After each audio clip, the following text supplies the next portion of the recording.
It's all the way live. What's up, everybody? It's Mark from 403 Fauna, along with, Jason Radass Designs. and welcome to the Fauna Topic, where every week we talk about various topics involving the ball python industry and the reptile industry in general. Today, we're going to reminisce back to the COVID times. Now, I don't know about you, Jason, but I have positive memories of COVID because as a teacher, I was at home, I was teaching at home, and classes were so short. I could go for a hike in between classes, and it was a really good time for me. Money was flowing. Um, yeah. Any quick thoughts on COVID? How was that for you? I moved to Southern California before COVID hit and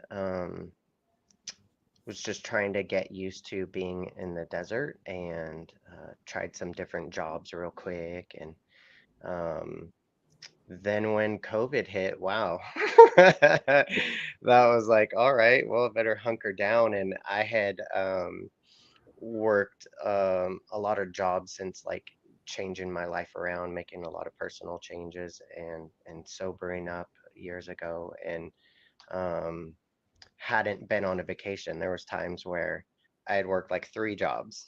Um but usually like two. And so coming to the desert and everything hitting, all the paranoia and stress that people were going through, it was nice to finally take a well-deserved vacation, in my opinion.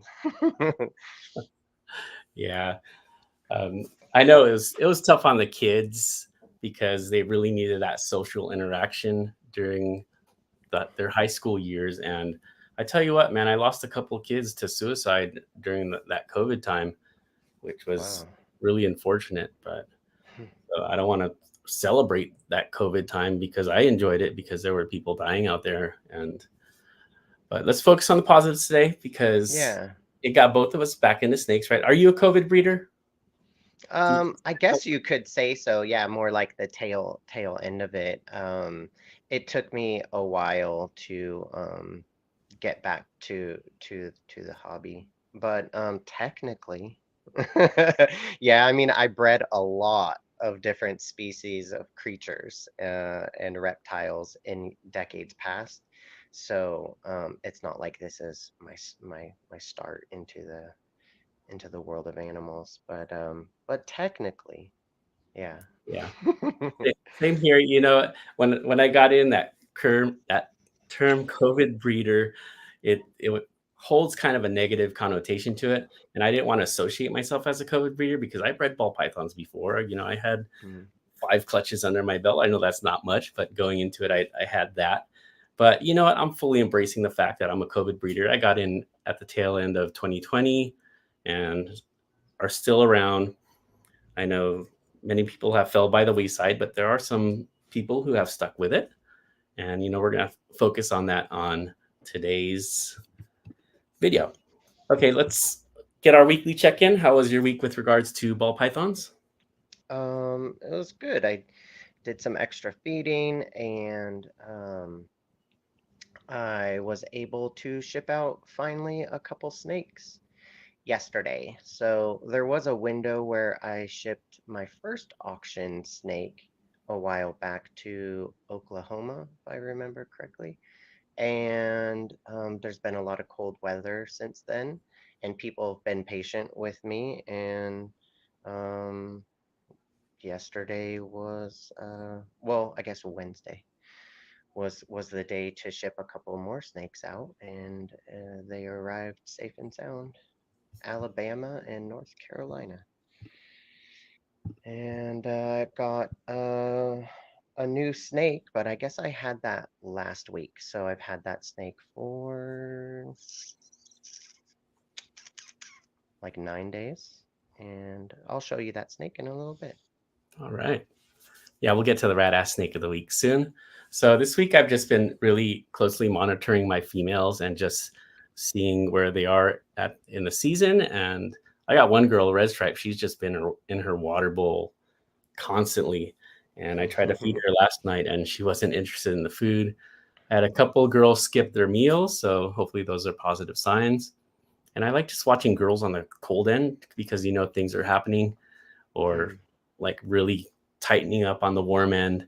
So I think the season is finally starting to warm up here at 403 Fauna, and I hope to have a good season with that.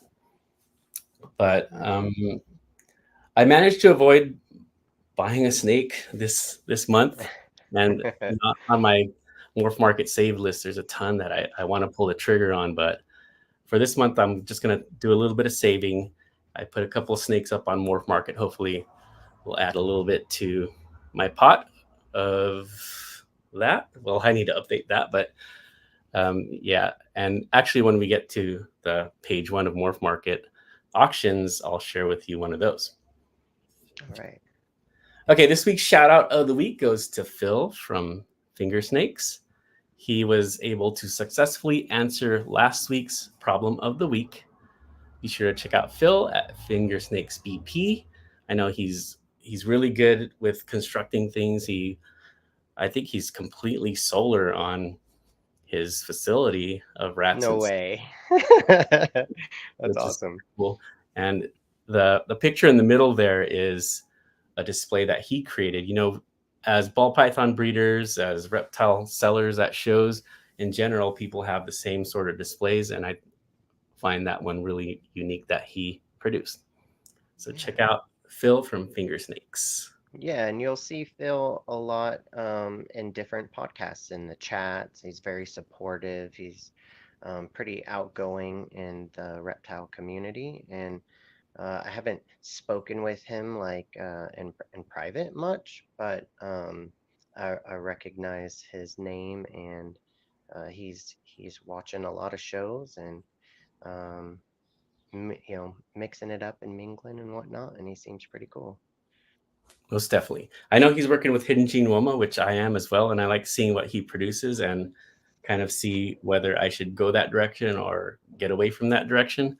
In fact, my video this weekend will focus on her and what I'll be putting with her. So be sure to check that out on Saturday or Sunday. Now, just a reminder here, the problem of the week, which I will be putting up next, if you answer it correctly, you will be eligible for a drawing for a snake from me. And I'm thinking maybe Het Monsoon, maybe double Het Hypo Clown. It's going to be something nice. So it's to your advantage to try to answer this question correctly. Now, most of the time I've been putting up some super easy answers. They've been answered quick. And I kind of wanted to go for one a little bit more difficult. So I'll be curious to see if anyone can get this correct. And feel free to throw out guesses. And the first person that does get it right, if you haven't won before, if you've won before, I'm not going to give you 2 spots on the raffle. So if you see the correct answer, put it up there and you'll be eligible for a free snake as well as a shout out for next week. I'd love to shout out Kike next week. So Kike, take a guess on this one. Here we go. Problem of the week. Which one of these names was the initial choice for 403 Fauna? A, the Blackboard Jungle. B, Mr. J's Reptiles. Last name Jensen here. Students call me Mr. J. C, Classroom Critters. Or D, Porkins Playthings. That sounds a little naughty, but... I actually don't know the answer to this one. So feel free to put your answers up here and make yourself eligible. Now, I see Jessica first here with C. Creative Reptiles, and Mission Morphs, just a little bit late. I don't know if I have anything Jessica would be interested in my collection that I produced this year, but hey, you are the winner, and I will give you a shout out next week and make you eligible for a really awesome snake this year. So awesome. Natalie guessed A privately here in the living room. You're wrong, honey. Nice try. Play again next week. I was trying to come up with like names that involve the classroom that I could put on this question. And after thinking Blackboard Jungle, I was like, that's a cool name. So, but unfortunately, that's not it. But originally, I wanted to be Classroom Critters. I know that a lot of people, when they come up with their name, it's to tied in with other things that they are interested in life. And mine is the classroom. So I chose 403 Fauna, which is my room number, and Fauna, of course, is animals, the animals of my classroom, which includes my students. And I thought that I'd tie that in. So congratulations, Jessica. Good job. Okay, it's time for our rad ass snake of the week. So Jason, go get your All right, snake. one second.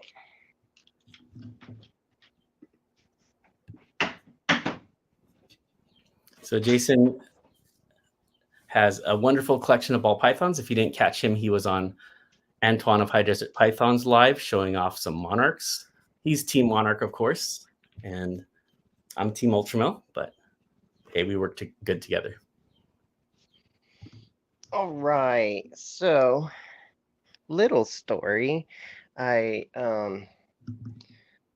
met a lot of people in cool communities online from different podcasts, and I met a buddy and made a really good friend over time from the Proper Royals chat and community, and we got together at some shows. We're like show buddies, me and his family, and I hooked him up with some rodents, and he was able to coordinate and get those home.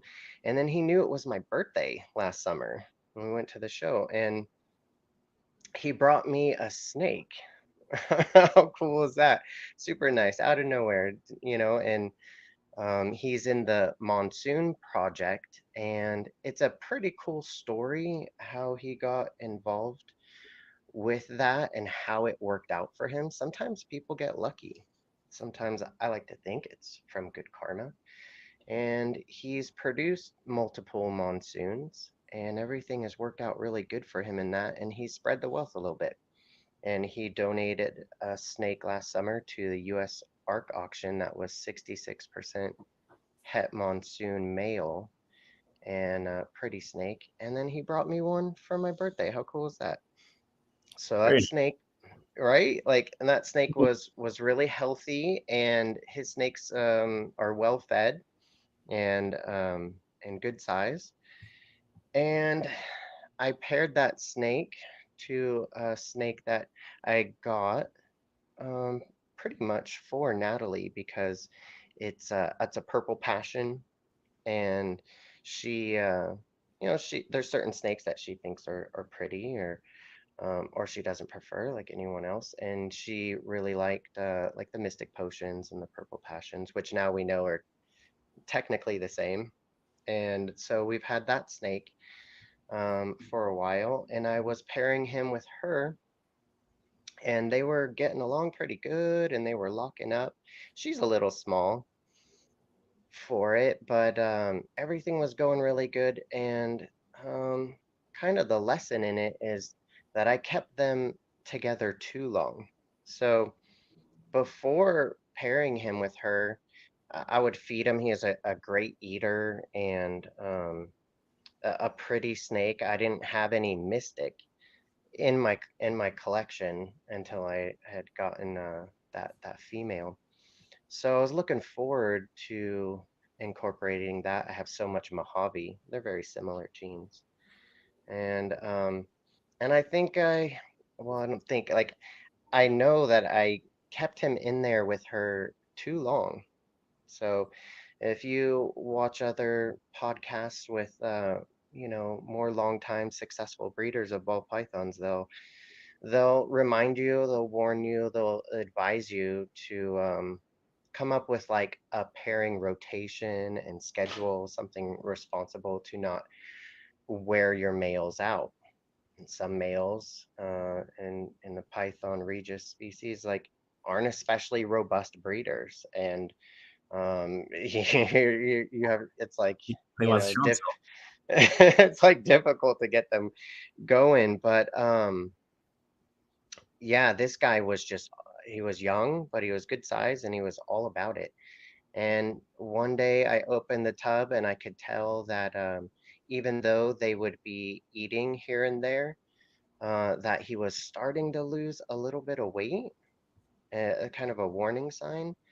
And I had a really busy week where I was covering shifts and just didn't pull him out. It's like, oh, I'll get to that in a couple days. Like, I definitely need to separate them. And they had been separated many times, but I went back in there on my next day off a couple days later, and I could tell that he had just passed away and was in a he was in a little circle, like a Mhm. perfect circle. And man, I mean, I felt so bad. The only male that snake that I've ever lost from any kind of breeding was a long, long time ago. Someone gave me a pair of Sonoran black king snakes. Looks pretty much just like a Mexican milk snake or Mhm. Mexican black king snake, they call them now. Um, and I had had them in together for 3 weeks straight. And I even carefully watched them eat together. But I knew that with king snakes, Mm. that you don't want to keep them, you don't want to push it too much. And I had had them in a garage. They were huge. They were like some of the bigger king snakes that you will see. The girl was probably 5.5 foot. She was huge. They were thick, almost like mini versions of indigo snakes. And he was in there and he was dead. It was so sad. I felt so bad because this guy had given him to me. And that male had survived. If I remember correctly, the guy that gave him to me had said like a cat attack in his house, and he had to take that male to the vet, and he had a whole bunch of stitches, and he had a scar that didn't look too bad, but you could tell it was pretty serious at one point. And those snakes were probably, I don't know, 12 years old. So I told him about it, and at like a Herp Society meeting, like down the road a few months later, oh, you could tell like he was so disappointed and Mhm. probably even mad at me. And I was like, oh, I'm sorry. And I did eventually get eggs and hatch eggs from her, but that's the only time I've ever lost a male.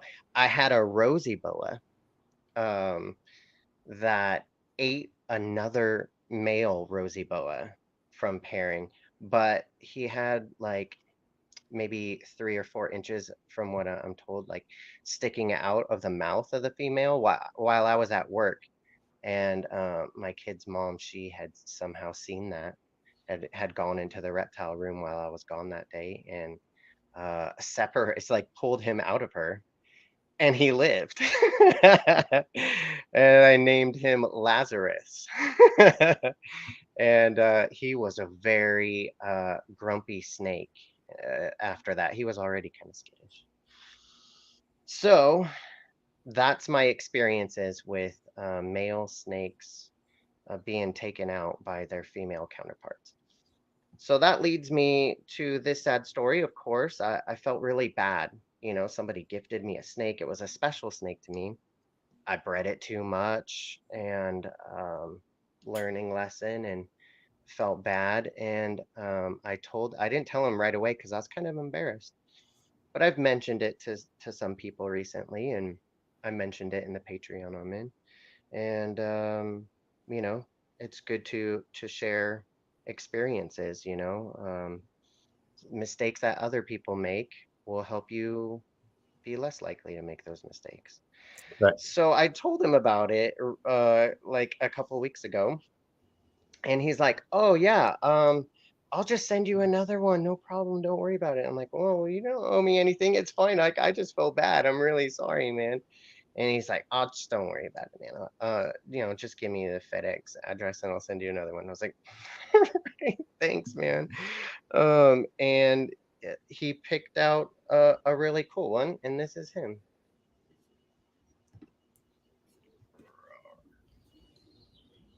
Very nice. So I see some banana spots in there.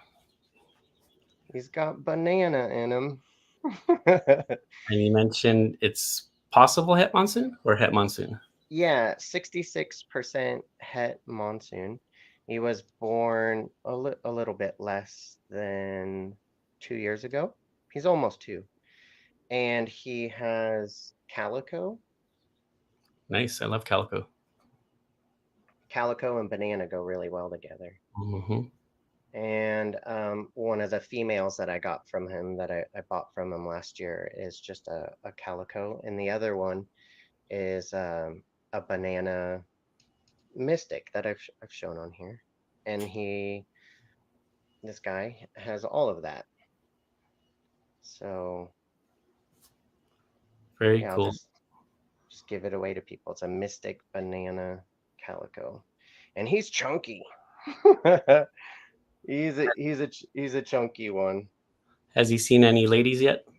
No, I'm a lot more careful with that now. I'm sure if I put him in a tub with a female, he'd just go right at it. But I'm gonna let him acclimate, and Natalie doesn't really prefer most bananas, but she says that he's pretty. He's got like big ink splotches on him. His spots are like more random and thicker. I love the banana spots. Yeah, I do too, and he's pretty cool. So we'll just see. We'll just see what was meant to be. I mean, I couldn't say nicer things about my buddy John Wiggins from Elite Exotics BP. He's in Fresno, California. He watches the show pretty regularly, and you'll find him in other podcast chat rooms too. Super nice guy, wonderful family. I couldn't say nicer things about them. We have so much fun together at the shows, and that's part of what the hobby is about is sharing these experiences with other people, building relationships, and sharing knowledge. And um, I made a really good friend. And not everybody is in this hobby. I learned this before, and in any hobby really, in any area of life, like not everybody's greedy. Like not everybody's all about money. Some people like to share stuff. Some people are really generous. I've given away so many things, like not to toot my own horn or whatever, be like, oh, but like I've given away so many things and shared so much knowledge with people over the years. I just felt like, sometimes good things happen when you put that energy out there. And I couldn't be any happier and more grateful. And hopefully one day I'll make monsoons and I'll be able to, be generous and share that, bloodline and gene with other people in the future. But he's pretty, Mark. Definitely. He's pretty, he's chunky, and he just shed this morning. So I couldn't show him last week. But today he looks great. Thank you for sharing. Okay, we're going to move on to our next segment here, which I call Page 1, where we take a look at the first page of Morph Market Auctions. And funny story before we get into that, but Beast Morphs, if you caught his video, Aaron, he actually won that Mojave Monsoon that was put up on Morph Market Auctions. And I was watching that because, it's probably the biggest snake that was put on auction so far. And he got it for, I think, close to $6,000. And he was saying how he didn't really have to deal much with the $5 bidding wars with a snake that Did you Big catch boy that? snakes. I caught the video because Aaron is one of my favorite people in the hobby, like with putting out content and breeding snakes and interacting and sharing things with people. I just really like him a lot, and I've even told him this and a couple other people that when I first started watching Beast Morph videos on YouTube, amongst all the other, videos that I would see, Aaron would have it so that his it had those phone lines, right, Mark, with the black on the sides. And I'd be watching his videos and I'd be like, oh man, and then then I learned that, oh, okay, you have to either tilt your phone or use a different camera or whatnot.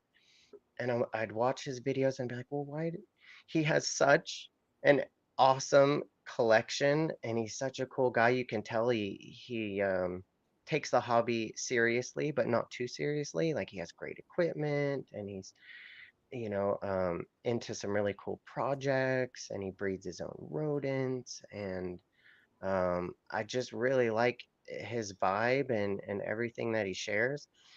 And I'm thinking like, well, why doesn't he have like this super expensive camera and all this and this and that? And then over time, I just kept watching his videos, and then I realized, oh, well, it's just all about the substance of, the content that you share. And it's just kind of neat that over time, it didn't matter to me that, he maybe didn't have the most polished videos overall, like visually. And I've developed like a rapport with him and see him in all the different chat rooms, and I chat with him on IG. We talk semi regularly. I try to get advice from him or share what it is that I can. And I finally got a desert ghost ball python last year. And I know you saw when he originally posted that snake on Morph Mhm. Market. And I was just so glad to finally get a snake from him. I had spoken with him about a couple others in the past, and it just didn't happen. And I was just so happy to finally get a snake from him and try to be supportive of what he's got going on, which is just really a good involvement in the hobby. Like he's one of my favorites and I watch every video that he puts up. And so I saw that he got that snake. I'd only seen it posted on Morph Market just briefly. I was like, oh, somebody put him on soon. But I think I was probably busy that week and I didn't like follow it to see what happened. And and then I remembered later, oh, well, I wonder who got that snake. And then when he shared it, then I knew. And that's pretty cool. Well, not to pat myself on the back here, but But I was you are patting yourself on the back. I was watching Aaron's videos from the start as well, and the fact that he had his phone sideways, it just bugged the heck out of me because I watch on my TV and I want to see the full screen, and that's some amazing animals. So on one of his videos, I commented, "Hey, Aaron, could you turn your phone sideways so we can see things better?" And he commented, "Yeah, I'll do that." And in the next video, he did that. So you could thank for getting the Well, full. like your vibe on YouTube, Mark, I've told you I really enjoy your videos, and I just find his as well to just be like easy watching, just like easy listening music, and and he's just got a lot of fun. He thinks outside the box, and so his pairings are unique, just like yours. Some people aren't chasing all the path that somebody else, did. I mean, we all want to make like a Pompeii or something really cool, right? But, you can make your own version of a Pompeii, your own, your own path, your own cool creation. And I think he's one of those people that is doing that. It's just walking his own path. Definitely.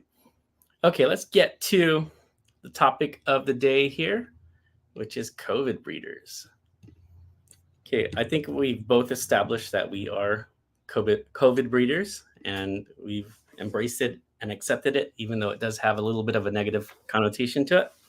But on this topic, I wanted to focus mainly on the YouTube because when I was at home during COVID, I was teaching online, and right next to my computer, which is the same computer I'm using right now. I think I need to upgrade soon.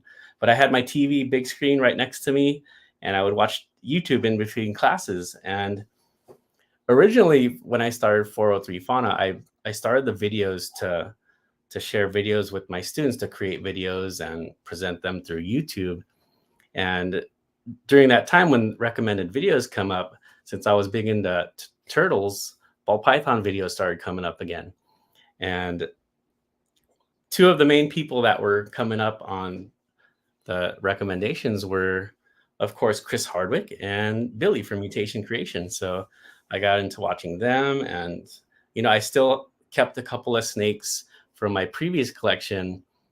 And that fall, I noticed that girl's wrapping around her bowl, and I was like, oh man, you know what? I must try to start this breeding thing again. And eventually she did give me a clutch the next season or the next year, which was really exciting. But YouTube really got me back into the ball pythons. Did YouTube have a big impact on you getting back into? It did once that curiosity was sparked for me to get back into the hobby from our cousin who got ball python and wanted information and guidance and advice. And the more I explained stuff to her, the more I was like, oh man, here we go. I felt the itch, and I had so many rewarding and fun experiences in the hobby before. And mostly during COVID, I was involved in collecting other things. So sports cards, and I have a whole like glass jar collection. I made a little shelf. It's in our living room. You can see it.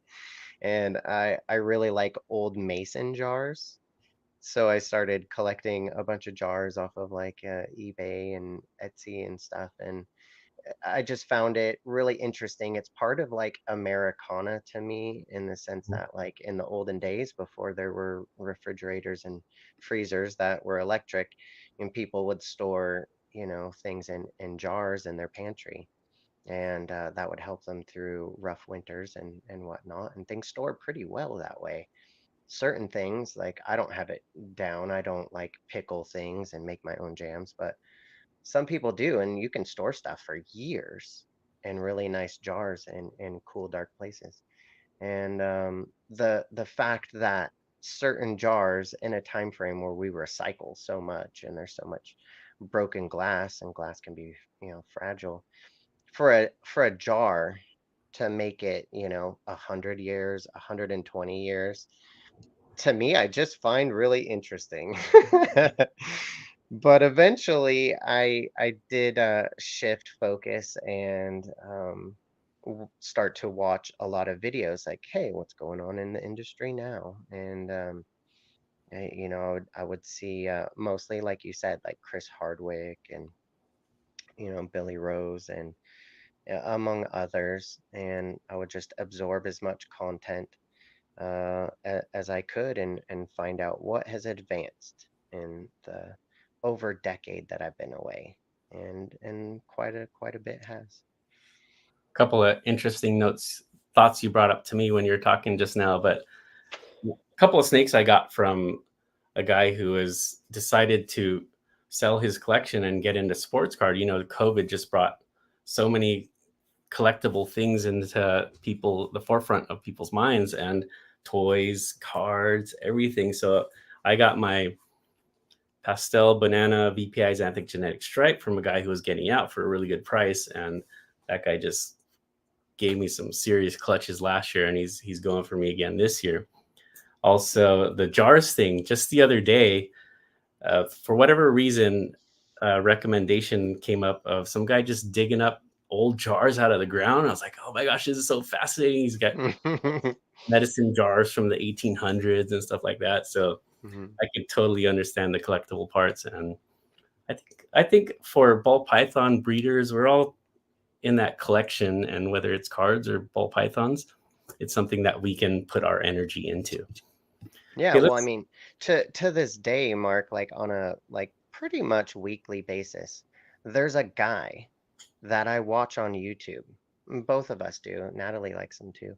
And there's a bunch of different content creators that we watch, different things, crime shows, different stuff. But there's a guy, and he goes by the name Rox Cousteau. And I think he's out in the I don't know, Ohio River area, like West Virginia type area of the country. And he does that. I don't know why he has so much free time, but some people do in their life. And he hustles up uh, digging efforts. Like almost every day, he's out in old dumps digging where trash is going to be like in different levels under the ground, just like, sedimentary, like stuff where you'll find fossils or whatnot. Things just get layered over time. And he goes out there digging with a shovel and he comes up with cool jars and old salt crocks and toys and different things. And he's probably among my favorite YouTubers that has nothing to do with reptiles or um, other shows. So it's fun to find those different personalities online. He's a lot of fun. Definitely. Okay, so before COVID, during COVID, and after COVID, there's been many people who have gone through YouTube and focusing on ball pythons. But these three here, and I'm sure there's a lot more that I'm not remembering right now. But for me, these three people have been there, have been doing it for a while, and will continue being there in the future. Of course, we got Canova, Mutation Creation, and Miguel from Always Evolving Pythons. And it's just really cool seeing that these guys are continuing to inspire the future generation of ball python keepers, because I think one of the most important things we as breeders and sellers is we need to get people into it. And they've been doing it for the longest time and continue to do it. And I'm hoping more people would carry that torch, and I'm going to get into more of these people who are doing that. But any thoughts on these three before we move on to the next one? Yeah, all very successful breeders in the field that we're involved in. And some people like Justin Kabilka, they've been doing this for a very long time. And, as we're kind of speaking on this episode, people come and go in this hobby, all through life, people change, people evolve, people go different directions and have involvements and they're really into something. And then they take a break or they never come back or maybe one day they get back into it. And Miguel's only been doing this like I don't know exactly how long, maybe 6 years or something like that. So not as long as everybody else, but he's been very successful because he networks well and he's super passionate and he's just made good choices.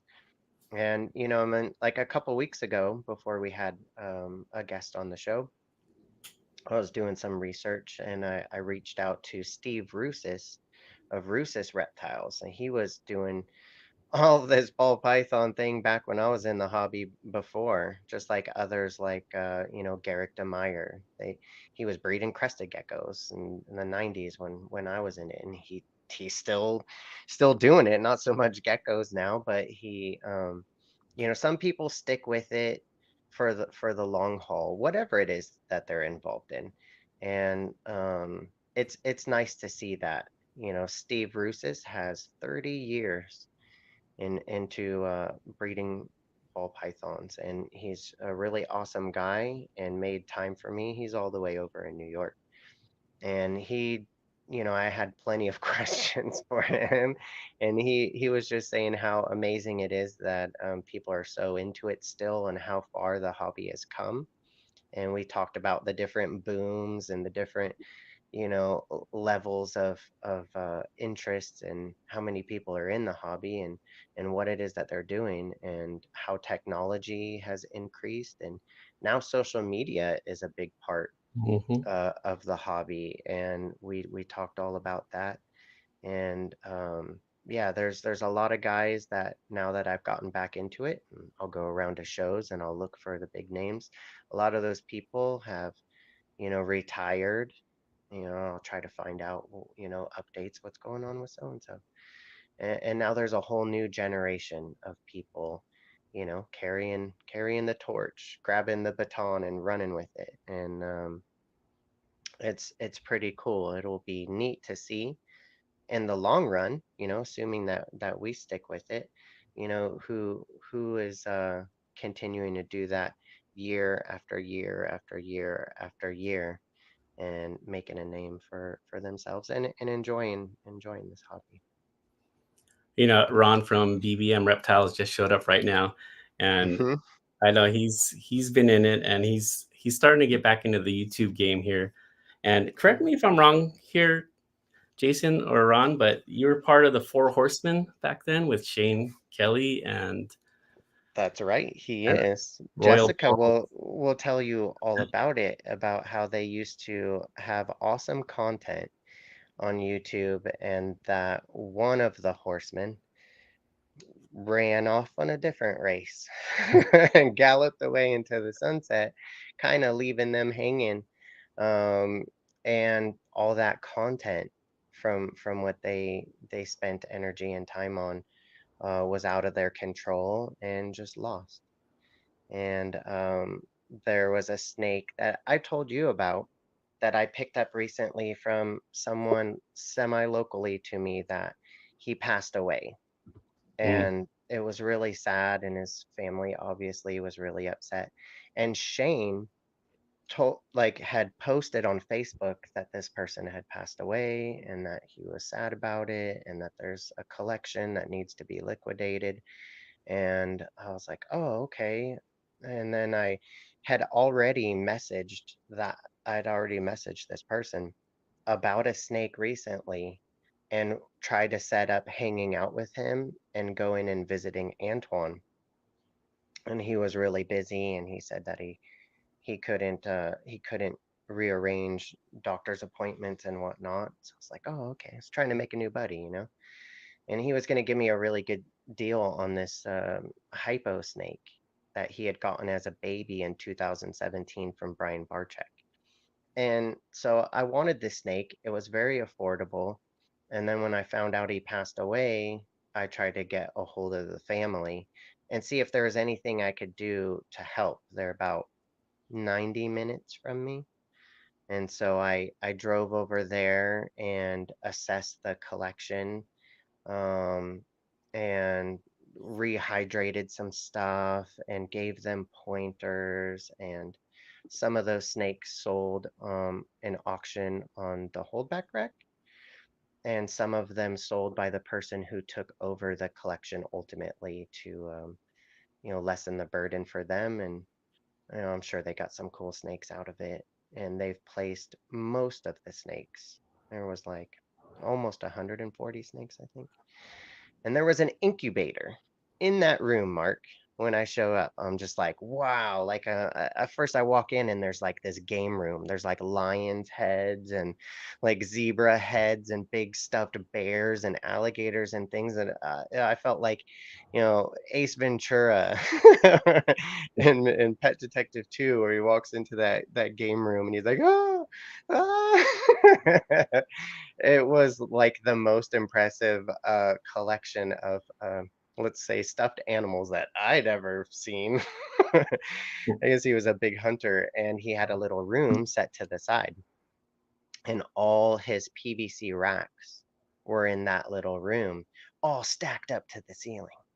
And it was like almost you needed like one of those library ladders around the room to get to the tops of everything. And he had an incubator in that room. It was a big hot box incubator. And on that incubator was a Four Horsemen sticker. And I had never watched that show, but I knew of it.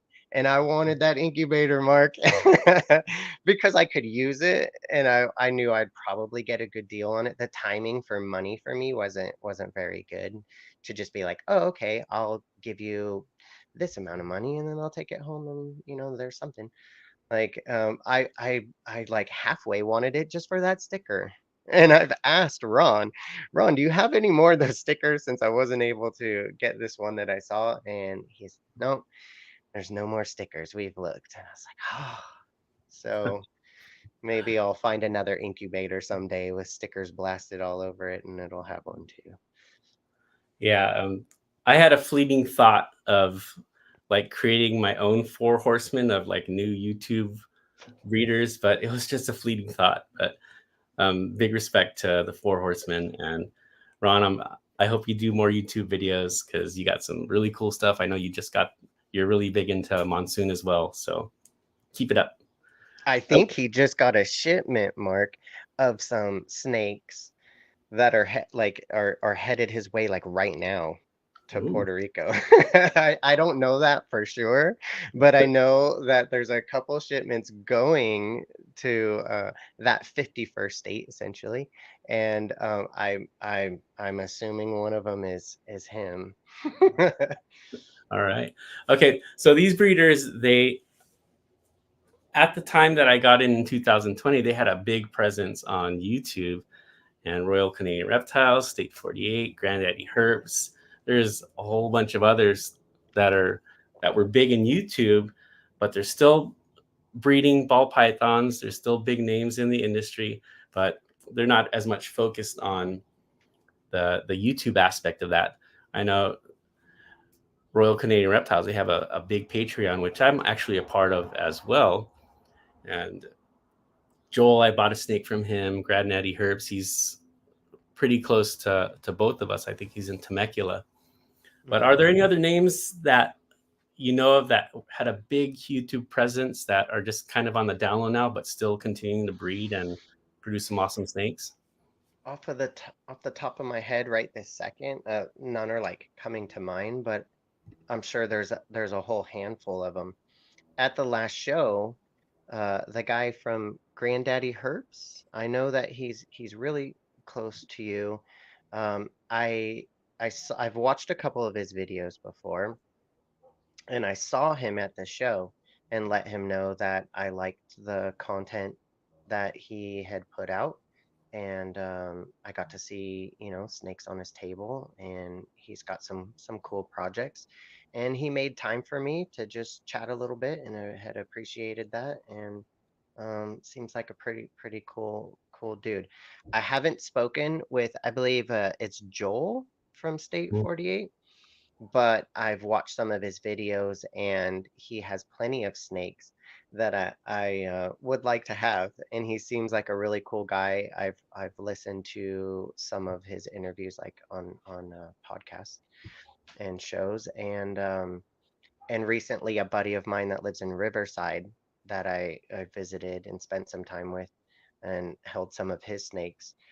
The one snake that bit me was from Joel, and for some reason that snake had a lot of charm to it. I didn't mind that it was biting me repeatedly. It was a really cool snake, anyways.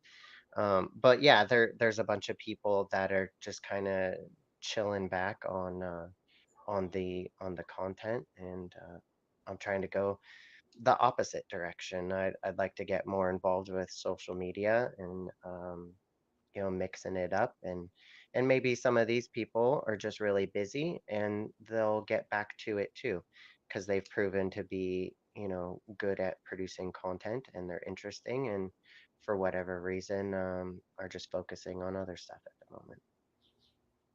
Yeah, I really hope you get into YouTube because you've got this wealth of knowledge, and I know you do a lot of hard work, and you'll probably be one of the top podcasters if you ever get Oh, into that because I don't know, I'm Mark. going with nerd, and I bet you could get Ralph Davis. Bro, maybe. But like it's really like, a passion for whatever it is that you're involved in. Reptile hobby, sports, there's so many sports fanatics. I watch so much ESPN content. I could do a whole show talking about what's going on in the NFL right now. And that's not for everybody, but um yeah, I have a bit of an experience for sure, and I just have a fascination with reptiles, dating back to when I would watch the Nature Channel on PBS, and when I was a little kid, and playing with bluebellies and alligator lizards. There's a lot to learn in this hobby, And why do people go to zoos? Because they want to learn, and they want to be fascinated by what's really out there in the jungles and deserts around them, around this planet. And I don't know. I've never owned a computer, Mark, and I feel like even though you can do so much on your phone, our phones are pretty much like little mini computers nowadays. Like, really, if you're gonna get into that level of the social media space, it's best to have a computer. And I'm just not there yet. So we'll see what happens. Getting to our next category, I want to first say that these people are not dead. At least I hope they're not. But as far as active on YouTube, they're no longer active, but they were huge when I was getting into it. And of course, everybody knows Bobby and Chris Hardwick. Now, when I got in, I did not witness the the snake cut or the egg cutting video where he bled out one of his babies, but apparently that was one of the things that a lot of people really disliked about him was that. And apparently he like laughed, and maybe it was a nervous laugh, but that kind of turned people off to him. And I Hmm. know a lot of people really believe that he was just in it for the money and making money on YouTube, which was kind of negative. But I tell you what, I got caught up really quick with a lot of videos that he put out with as far as morphs and stuff that I had missed out in that gap where I was not into ball pythons. So I'll give Chris Hardwick his flowers here because he got me back into it. I know he got a lot of other people back into it, and I'm sure you've watched plenty of his videos. Any thoughts on Chris Hardwick here before we go on to the other Yeah, ones? I mean, even recently, I've given some thoughts on Chris Hardwick.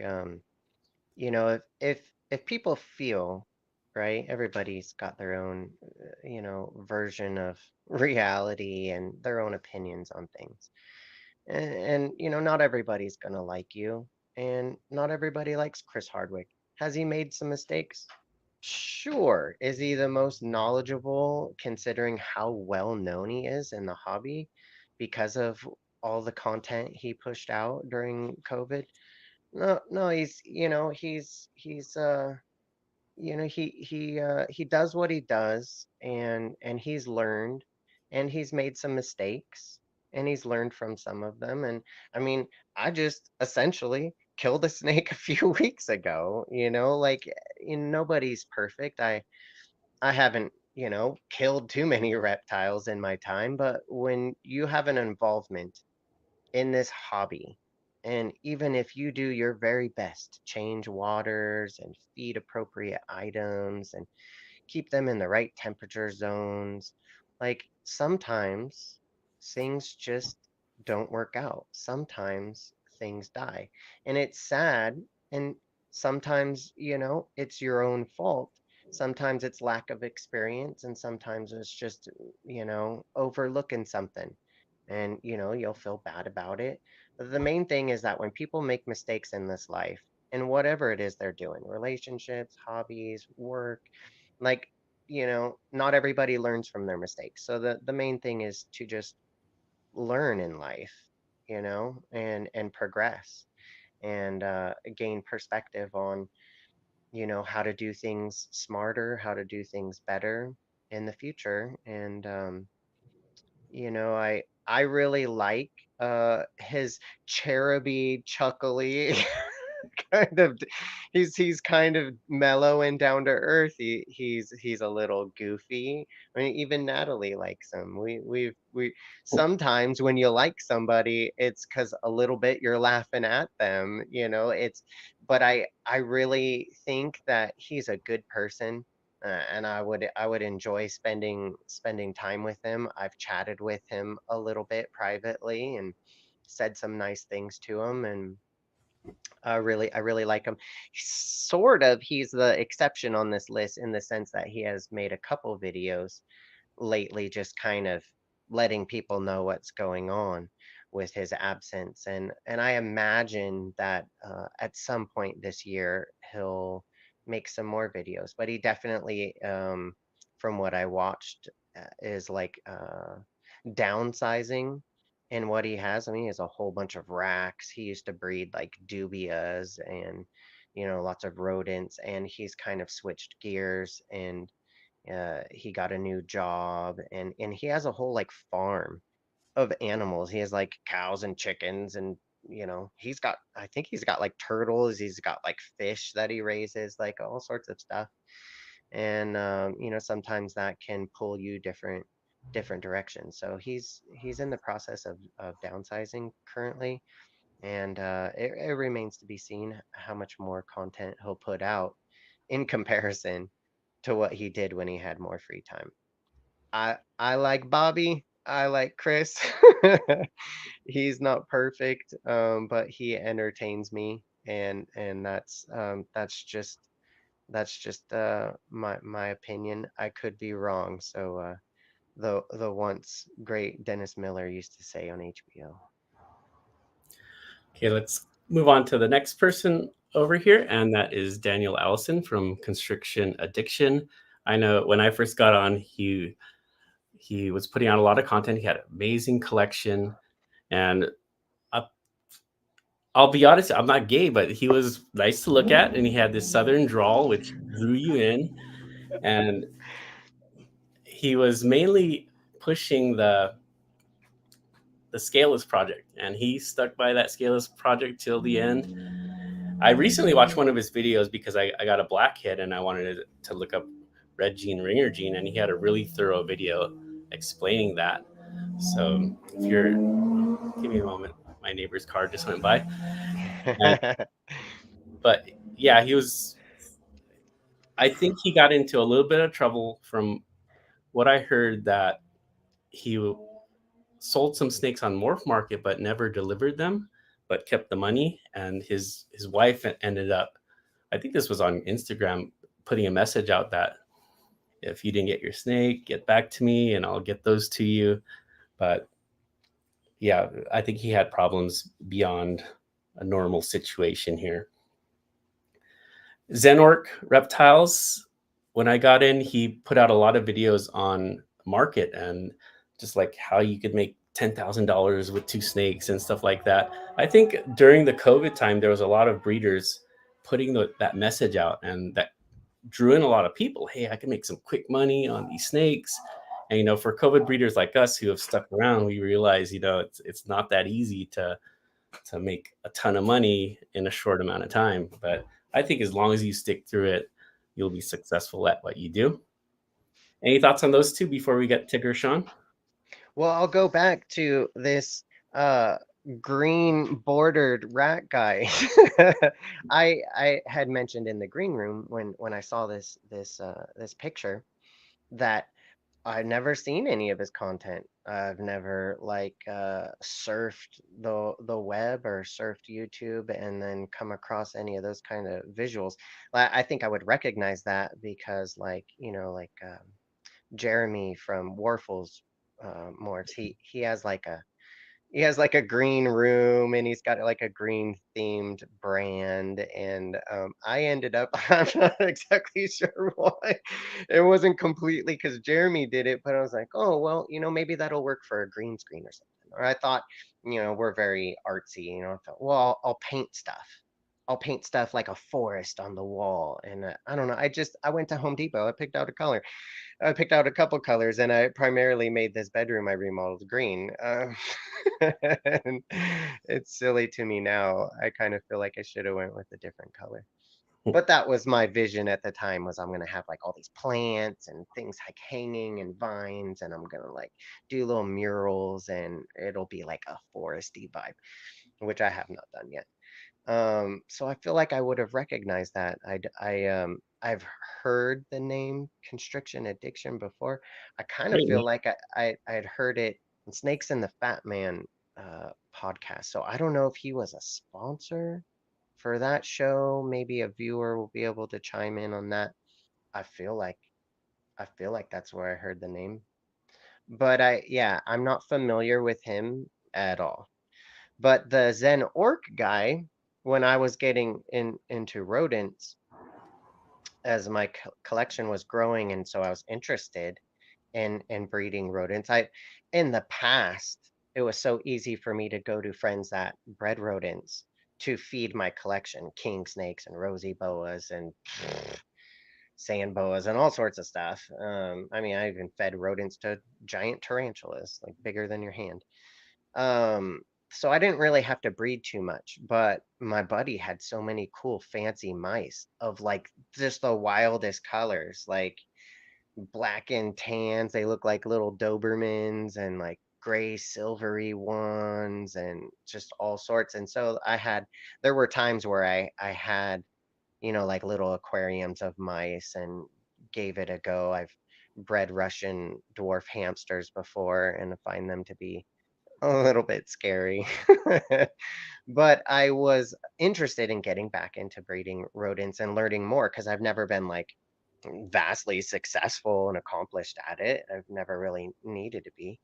And he had some videos a few years ago about soft furs and about rats. And I enjoyed the videos. I enjoyed the content as I searched other content like that in that area. And then one day when I went back to look at some of his other videos, I would notice, oh, you know, they all seem to be from like 2 years ago. So he clearly took some sort of break, and people will do that. They'll come into this hobby, and life will happen. Either they'll lose interest, or something else will gain their interest, a different hobby or a different thing, or they'll move away, or they'll get a divorce, or they'll have, family tragedies, or you know life is, a changing roller coaster of a journey. And, Yep. you're not always set to like just be involved in the same thing constantly. And apparently, he's gone a different path. And I've never spoken with him before, but I felt like his videos were reasonably, informative and down to earth. And it seemed like he was giving it a pretty good go, with like little graphics and thumbnails and things. And I don't know what's going on with him because I don't know him that well, but I liked some of his content for sure. Yeah, and I know there's plenty more that we could get into, but the last one I want to talk about on this panel is Gershon from GP Snakes. Now, Gershon, as soon as anyone put a YouTube video, he had him on a live. In fact, my first live that I did was with Gershon after I had put out my first video. But he was also always super encouraging for people to join the YouTube community. He gave out tips on what you could do for your first video. Super friendly guy, smile that would light up the room. If there's anyone in the chat who knows what happened to Gershon, he just like suddenly disappeared. I believe Wiz Constrictors has some of his collection, but I miss Gershon, man. He was a super positive person for the community and just motivated people to put themselves out there. Any thoughts on Gershon? Yeah, I mean, I've only spoken to him in the past a teensy tiny bit on messaging him appreciation for what he's doing and putting out there. And um, I don't know him anywhere near as well as some people.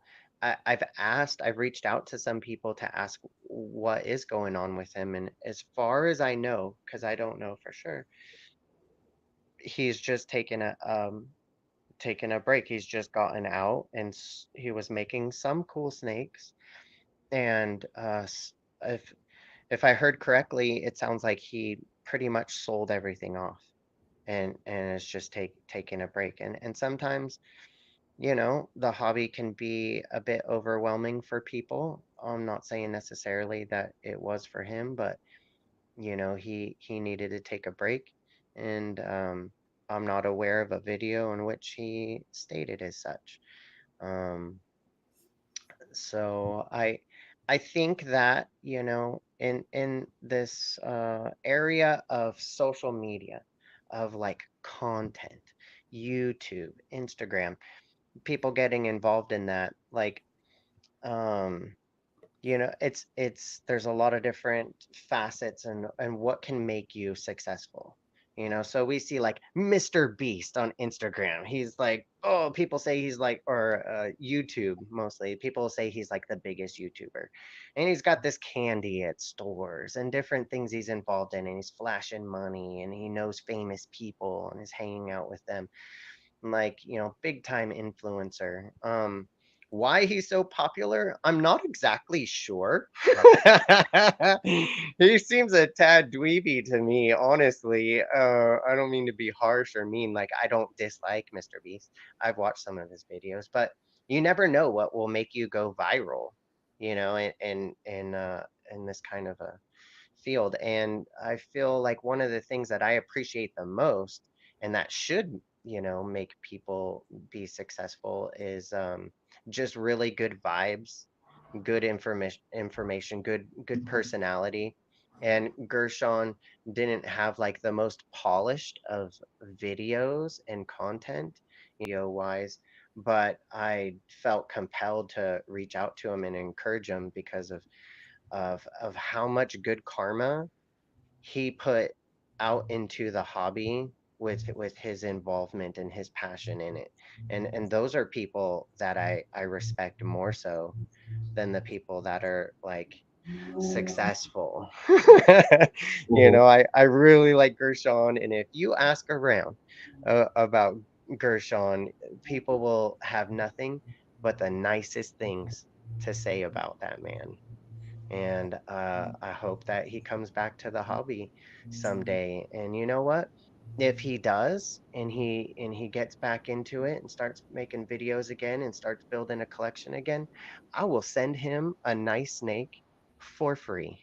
That's how much I like Gershon. So I I will think you say won't have that. a problem, yeah, getting some free snakes. Okay, let's move on. Now, Jessica, I apologize if you are not considered a COVID breeder, but I know I started learning about you during the COVID times. But the people who got in during COVID who are just like shining bright stars right now, three right here. We got Leviathan, Jessica from Hair Hollow Farm, and of course your boy Adam of Proper Royals. These guys are just doing really great things and have great collections, are doing fascinating things on YouTube, have Patreons going on, and yeah, they're people to look up to and inspire to be someday. But we all have different levels that we strive to achieve, but these guys are just way up there. So Leviathan, they just started their Patreon and probably a little late getting in the game there because they could have started a long time ago. But I remember when they first put out their videos, it was just like, man, these guys are got some great production going on. And they started small and then their collection just blew up and they're really associated with Sunset now. What do you have to say about Leviathan snakes here? Nothing but super nice things. Courtney's kind of a spark plug. She's a feisty one, and I find them to be creative people. I've never met them. I live on the West Coast, and they live far, far away on the opposite end of the country. Um, it their success is inspiring to me and to others in the sense that you get out what you put into things. It doesn't have to be the reptile hobby, but if it is, if you put out um a lot of energy and good vibes, and you pay attention and you share. I mean, they have so much information and content that they've put out there on YouTube and Instagram to share with your average keeper, to share with your newcomer. And it's not rocket science. Like they just really have a strong passion for it. I remember, as I've pretty much seen every video that they've ever, released. And I remember there's one of their earlier videos as I went back to look at them after noticing them. Like Steven like wasn't into reptiles at all, didn't have any experience with reptiles, and Courtney had some and was wanting to get more into it. And it's just kind of like a window into how this can be for a family and how they get involved in the hobby and then take it to new heights. And he opened a box on a table of his first snake, and it was like a little kid at Christmas, and he's opening it up and he's just not sure what to do, and he's like looking with this awe. And it's just been neat to see them document their journey in this hobby and share their passions and information from what they've learned with others, and the way that they do it in this whole new world of technology and social media. Like it goes to show like how your effort and your determination and being involved with it, like it takes a lot to edit videos and make things like polished, just like it would take a lot to polish a rock. And you're sitting there with a little like mesh cloth, like they have like little tools for that because it's hard to do. And they've spent the time grinding it out, and that's why they're known. And I really like their branding, and they just have great content. I enjoy to see their videos every Wednesday, and I hope they stick around for a long time. Mm. Yeah, they'll be around for a while. Aaron, if you haven't seen it yet, we talked about you during the Morph Market segment, so rewind and listen to that. Now, His Jessica, ears were burning. Jessica's here answering our questions in the chat. She got the podcast going during the COVID time, but she got into it a little bit before. So I apologize if I offended you by calling you a COVID breeder, but you're definitely a shining star right now, and loved your podcast from the start. I You're the reason I threw out a $4 rat last night because I was feeding my girls, and my pastel het puzzle het VPI girl, she just did a defensive strike on her rat, knocked it off the tongs into her water bowl. And I was like, oh man, I hope she takes it. And I picked it up again, presented it to her, and realized she's just defensively striking. So maybe she's ready to ovulate soon, hopefully. But before I would just take that rat and throw it to the next person, but she brought to the forefront of disease control and stuff like that. So now cleaning stuff out takes me a little bit longer because I got to wash my hands or sanitize in between cages and stuff like that. But um, just a ton of respect for her show, and yeah. What do you Yeah, got? Jessica knows a lot about reptiles. She's been interested in wildlife for a long, long time. She got involved with that in college. And some people just have a bigger fascination and put themselves into learning more than others in certain areas. Some people do more herping and field collecting and taking notes and learning and actually like contributing to the world of wildlife by sharing that info. And that's how we learn about stuff. That's how we know about Galapagos tortoises, is because somebody went to the island and took notes and made drawings and shared that publicly. That's how we get to where we're at now over time.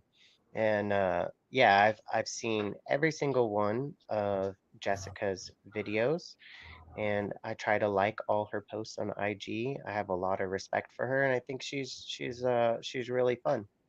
She doesn't box herself into some ultra, has to be like perfectly, she does what she wants and she says what she wants, and I also respect that about her.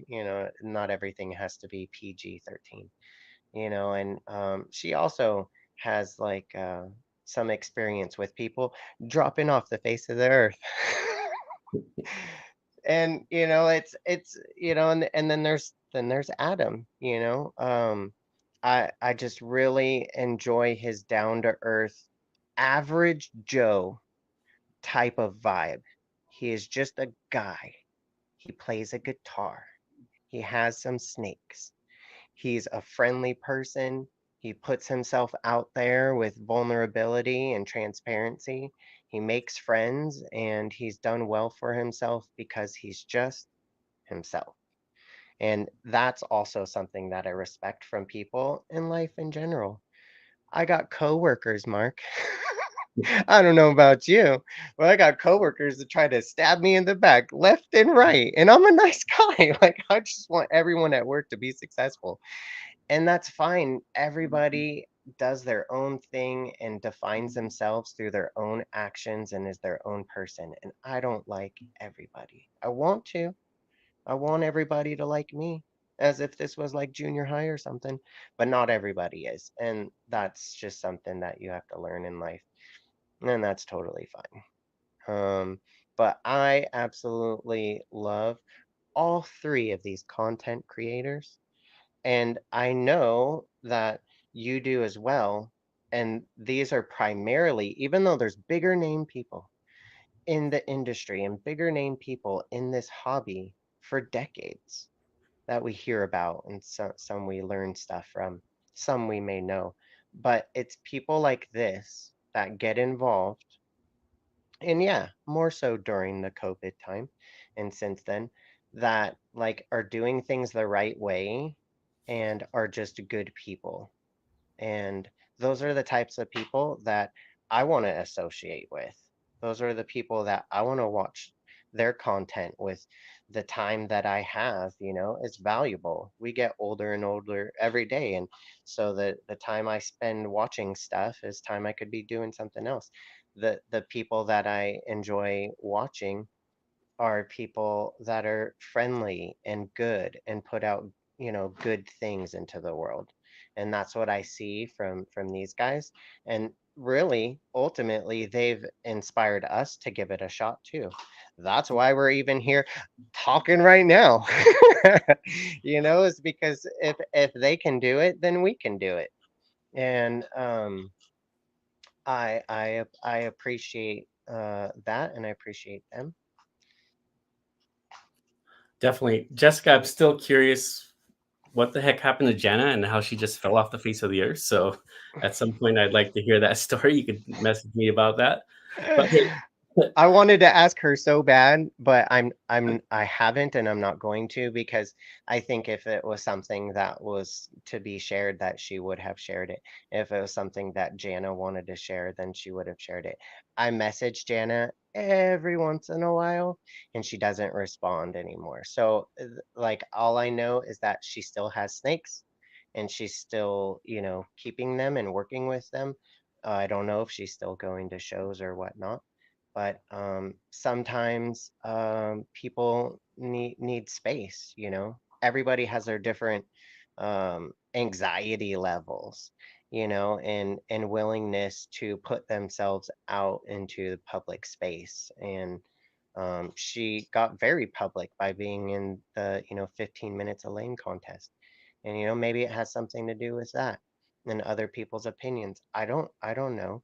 I wish her well, and maybe she'll resurface, because I've seen that over the years that people will do that. They'll just take a break for their own personal well-being, and they sometimes come back and sometimes they don't.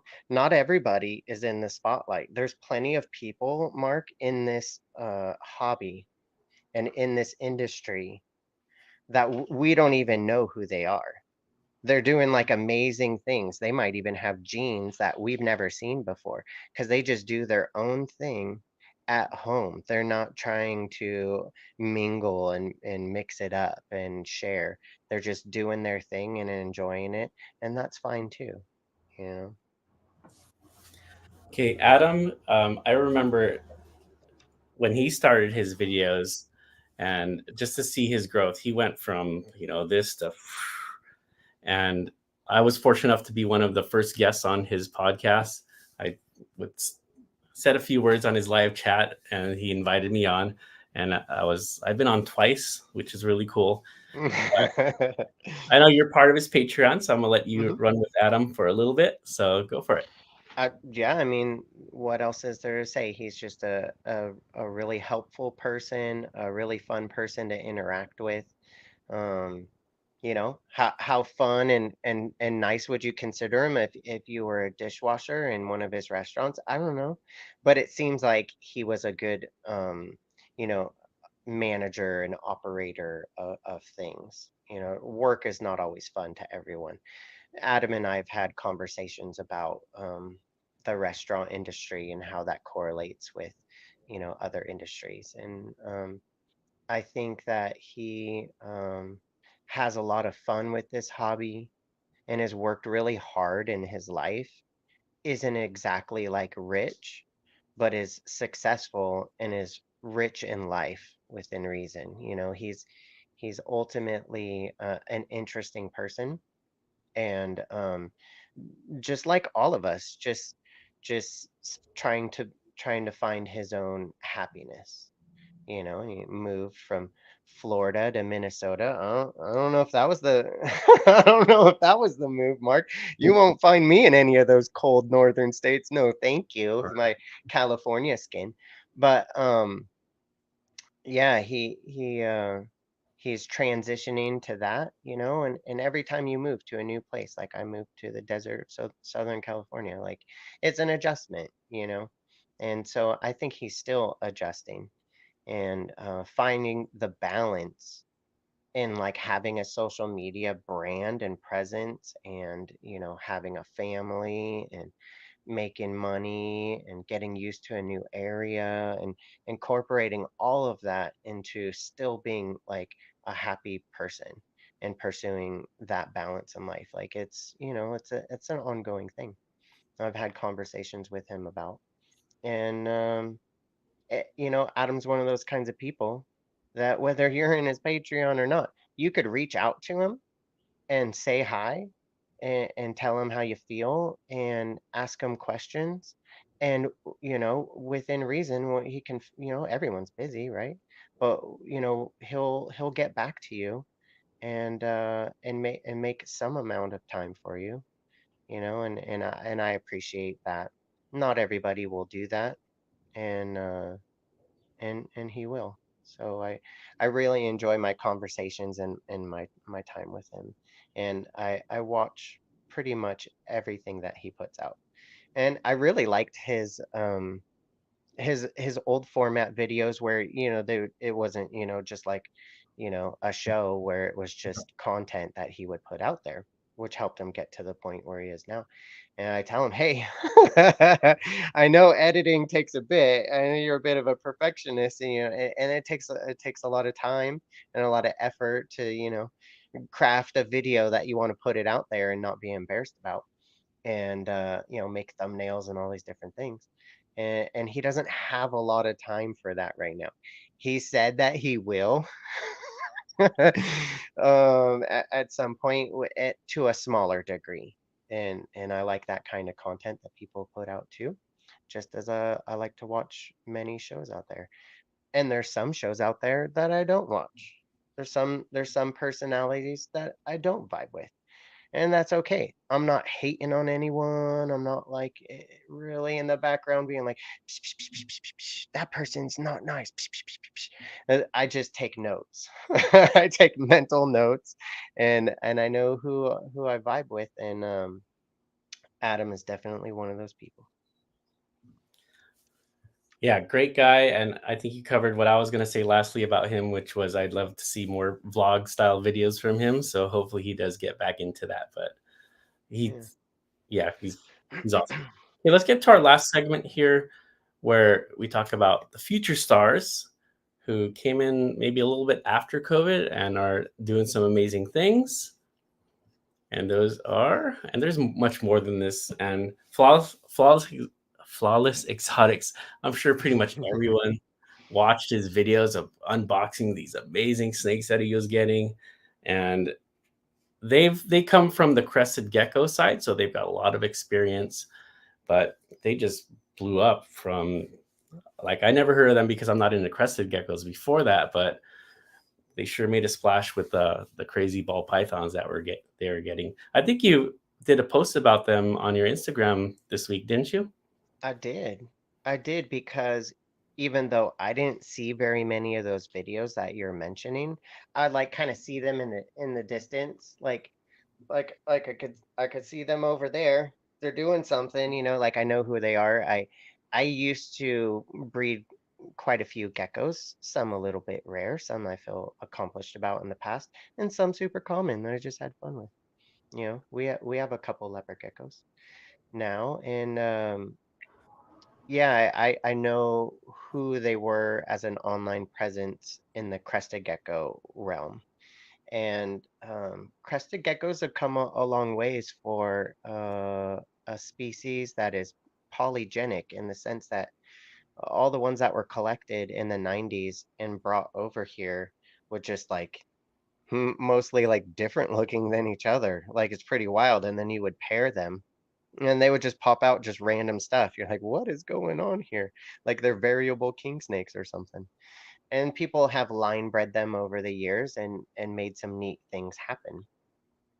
I used to have a friend that had a pretty big early collection of Rhacodactylus and had actually popped out albino crested geckos. And you'll hear little rumors that people have hatched them over the years. But now with the different lines and lineage of crested geckos, I don't expect an old genetic mutation to really pop up anymore. It would have happened back then. It would have to be a new genetic mutation to pop out. It's theoretically possible that an albino could pop out, but it wouldn't be because there was an albino on the island of New Caledonia and then came across in the 90s and is still like, heterozygous and like floating through collections. It would just have to spontaneously happen, and that could happen just like it happens in the wild. Um, but yeah, I love the Rhacodactylus species. They're really cool, and they've done really well for themselves in that area, working with that species of lizard, and then they transitioned to the ball python thing, and are having fun with that. And I've watched a few of their videos. They have Darren mixing it up with them on their videos, and he's in Northern California, and someone I'm slowly getting to know a little bit from our crossing paths, and I really like him a lot. um good guy, good vibes. And yeah, I felt impelled to make a post so that people, not that I have like this huge following, but the people that I do know, maybe they'll take a second look at FEC. And Will and Audra were in law enforcement, and that's a stressful job. It makes me feel less stressed about my job. I work hard, but that is can be a thankless job, especially with the way the world is nowadays. And they're having fun now with snakes and lizards, and that's cool. They're very passionate about it, and they're doing things very methodically. They're learning, they're asking questions, they're building relationships, they're investing a lot of money too, more money than you and I have. But that's fine. They're doing stuff with those investments, and they're in it for the long haul. And I anticipate that from the level of effort that they're putting into it, and then just the positivity that they're putting out there by doing things the right way, and like I feel like they'll get bigger and bigger and do really cool things and do right by people. And I really like them. I'll watch more of their content moving forward. um yeah. They also do a great live, I believe, on Sundays. So everybody check that out. Mhm. Flawless Mhm. Exotic. I struggled a little bit on including them in this part because I think they're stars already, but they Mhm. did get in recently and just blew up. Now Yeah. these other two here, Balls of Fury, he does have a YouTube, puts out good content, but he's really blown up on Instagram and with the reels. And if he continues doing what he's doing, he'll be a big star in this industry.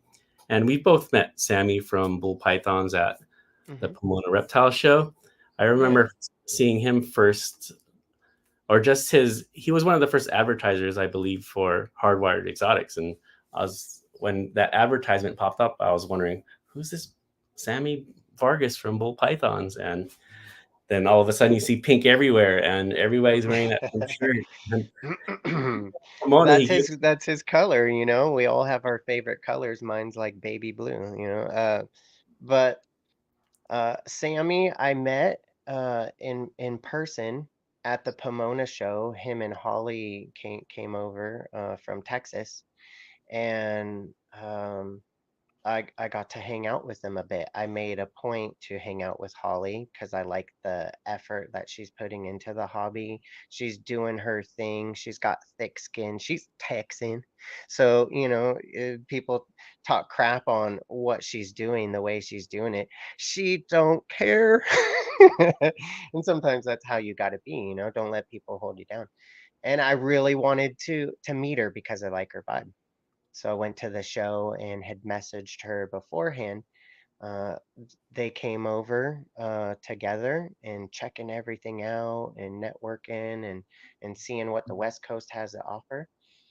And I got to spend some time with them at the like around the auctions.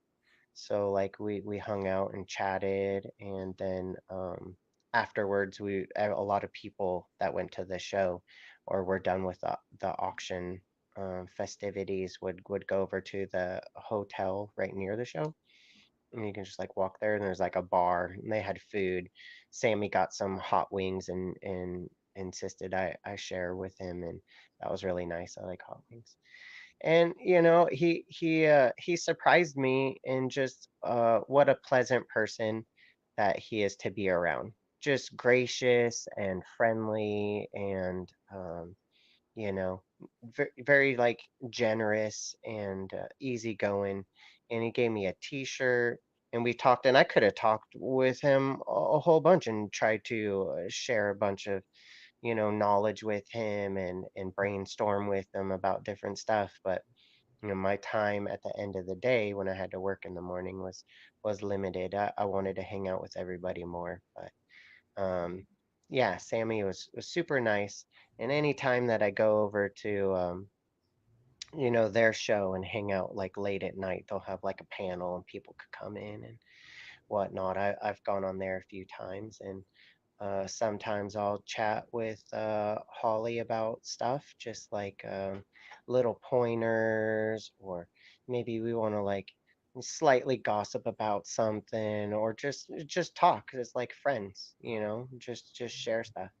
Like I really like her a lot, and she's very creative, and they're good friends. yeah, I missed Holly. I think she was gone already on Sunday when I went, but she invited me on her show, which I accepted. And great gal, and Sammy's a really cool guy.